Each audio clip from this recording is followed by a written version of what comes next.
इस वक्त की एक बड़ी खबर जो दिल्ली से आ रही है, जहां लोकसभा में बेनीवाल ने बड़ा हमला बोलते हुए ट्रक ड्राइवर को तंग करने वालों पर लगाम लगाने और जांच के लिए विशेष एसओपी बनाने की मांग की।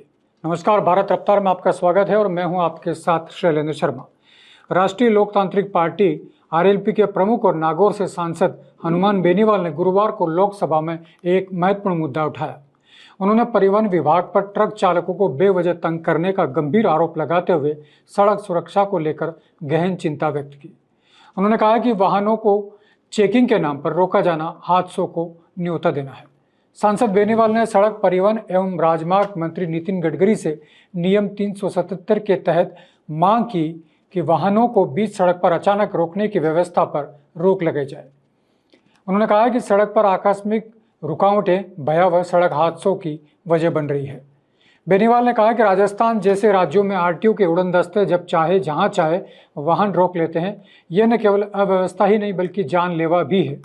सांसद बेनीवाल ने संसद में खुलासा किया कि राजस्थान में ही परिवहन विभाग के 50 से अधिक गार्ड और अधिकारी ऐसे चेकिंग अभियानों में अपनी जान गंवा चुके हैं। उन्होंने कहा कि यदि वाहन को अचानक रोका जाए तो दुर्घटना की संभावना 10 गुना बढ़ जाती है और देश भर में ऐसी कई घटनाएं सामने आ चुकी है। बेनीवाल ने केंद्र सरकार से आग्रह किया कि चेकिंग के लिए विशिष्ट स्थान चिन्हित किए जाए जहां ही वाहन रोके जाए। एक समान एसओपी यानी कि स्टैंडर्ड ऑपरेटिंग प्रोसीजर तैयार की जाए। सभी राज्यों के परिवहन मंत्रियों की बैठक बुलाकर इस मुद्दे पर ठोस निर्णय लिया जाए। बेनीवाल ने कड़े शब्दों में कहा है कि ट्रक ड्राइवरों की बेवजह चेकिंग अब बंद होनी चाहिए।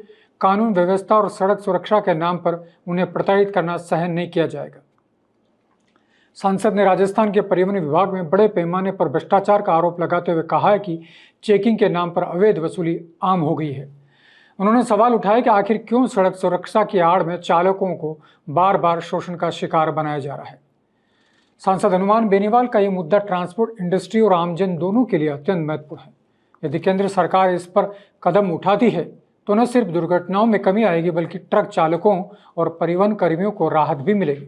इसी तरह की ताज़ा अपडेट के लिए आप बने रहिए भारत रफ्तार के साथ। जय हिंद।